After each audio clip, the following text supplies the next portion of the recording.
Hey guys, and welcome to Wise Warrior's Path. So this morning is not very warm. It's cloudy and there's just a little bit of a breeze. So you're seeing that I'm wearing this right now, not just like a t-shirt or going shirtless or just in a tank top. It's kind of a cool morning and I like that too. And this morning I'm actually going to take the time to address why I got into MMA, in particular MMA, mixed martial arts. And not just like the mixed martial arts like, you know, in the influence or the representation of the UFC, but just applying different techniques, different movements, and just, you know, using them into a form of self-defense and as well as for exercising to keep healthy.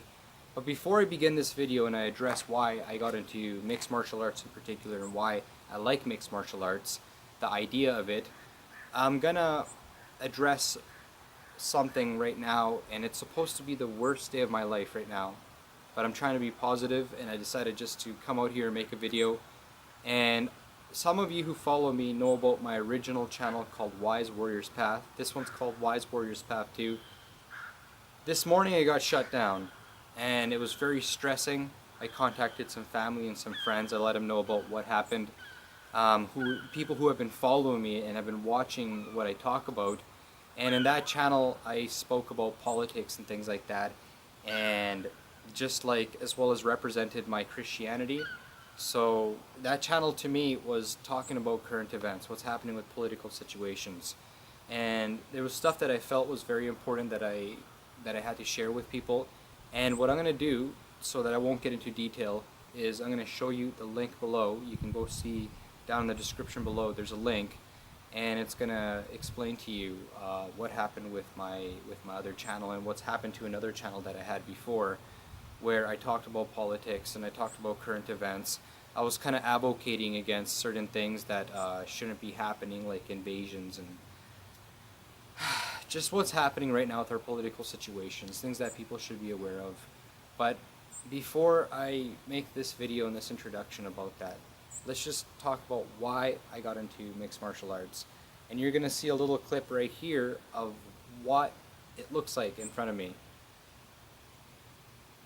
So right there you can see that the sun wants to come out. It's in the distance, but it's very cloudy. It is very beautiful. It's a nice cool day, but it is cloudy.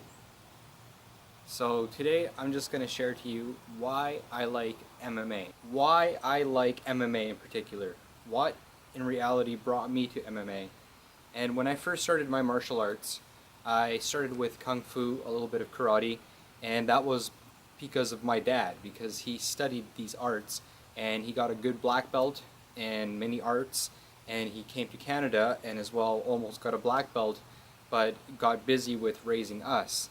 And just throughout my history, I've always been a person that's been attracted to martial arts because of my dad, the movies he used to watch, and as well as the books that he used to have. So I used to look at those things. I was about maybe 14 years old when I started getting into boxing. Now, a lot of people don't think that boxing is a martial arts, but it is a martial art. It is, and it's a very good martial art. It's a martial art that's based on fighting with your upper body, only your upper body, and just using your fists, closed fists.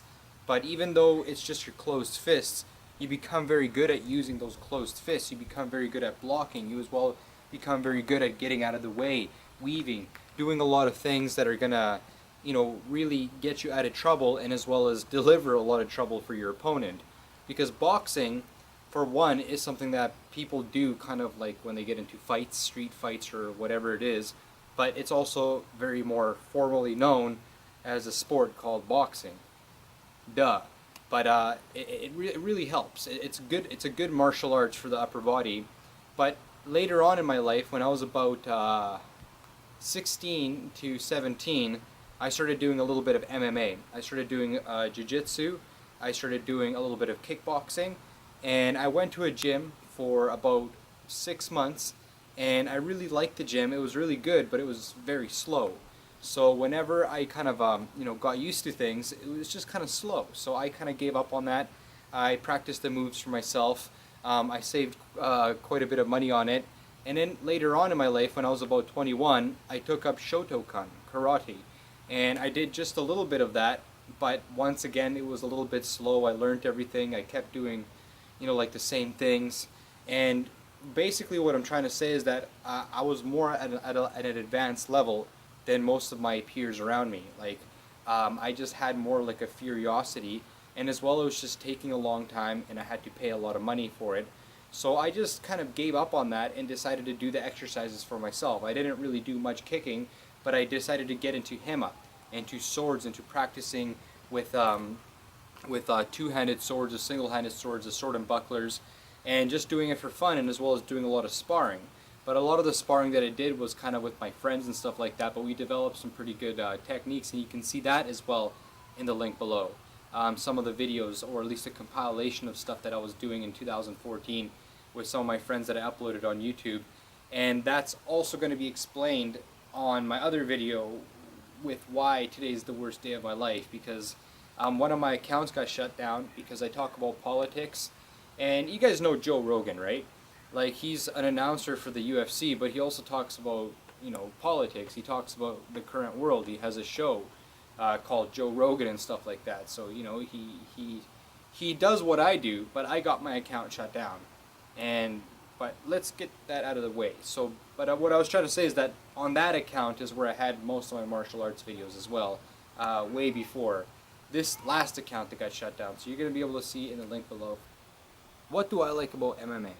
Well, what I like about MMA is that you can apply really any technique, any moves, from any style, without being limited to certain kind of movements, or let's just say certain kind of combinations that belong to certain styles or certain restrictions, and as well as just like certain styles that kind of choreograph their moves. It's just they're specifically made for what they do, and as well as what I don't like about other styles is kind of it brings like a culture with them. Like let's just say like you want to do like kung fu or something, you almost gotta kind of follow the culture, follow the traditions. With karate, you know what I'm saying, you almost kind of gotta be Japanese, you gotta count in their language and stuff like that, which is pretty cool. And then as well, when you do like the katas and stuff like that, like I like them. Remember that martial arts is not just like kung fu or karate, or the movements that come from the Far East. Martial arts can be boxing. Martial arts can be a form of defense that you have developed that works. Like, let's just say when someone's coming at you, you're able to block them and counter, and do it successfully. And you develop a form of skills, and you apply them, and you form almost like a, like a little manual of what you're doing with your specific self-defense, and it turns into a martial arts.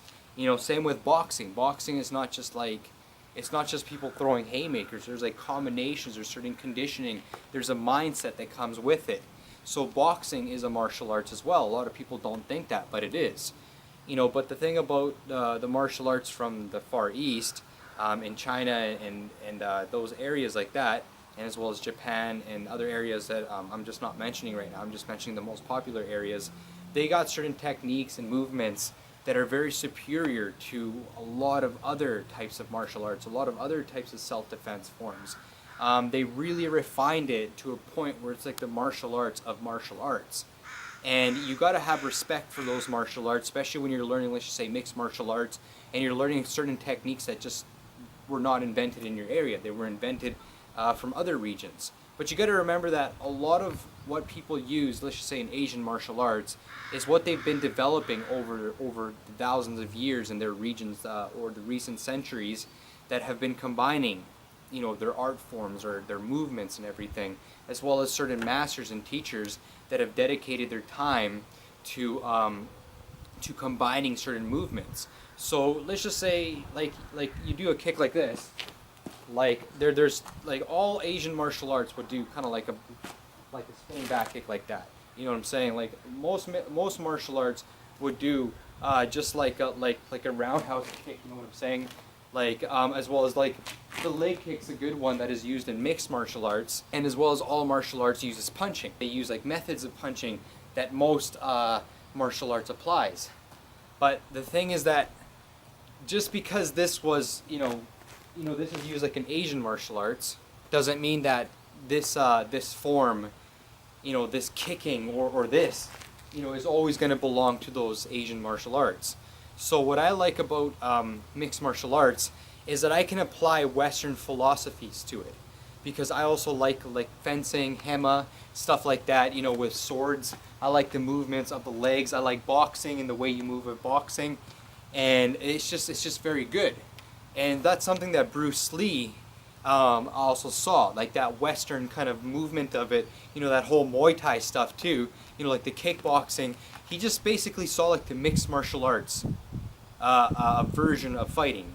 But not like you see in the UFC. It's more based like on traditional fighting forms, but with like the modern kind of like competition, you know what I'm saying, and as well kind of like the ring fighting kind of forms, and as well as with the typical dealing with multiple opponents in the self-defense, and as well as the philosophy of keeping healthy and a good mindset and defending yourself only for self-defense.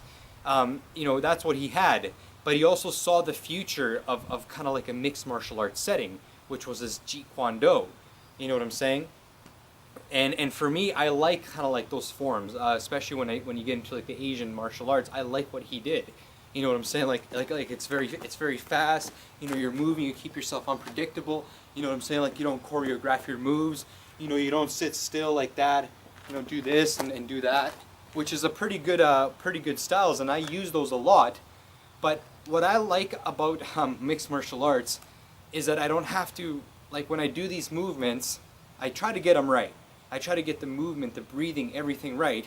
But a lot of these movements that I do are not so I can look like Karate Kid or look like, like I come from some mystical place in China or Japan, or I'm on some like mystical Asian journey, or in the footsteps, of the Asian culture. I like to apply like my Western values and stuff like that. I like to apply, what I'm saying, like my history to it, how our warriors would have looked like, and as well what I look like, in today's times. I'm not in China, I'm not in Japan, but also, I don't have that much money so I can go pay a dojo so that I can be certified as a black belt or brown belt. You know what I'm saying? I want to keep healthy. I want to do things kind of for myself.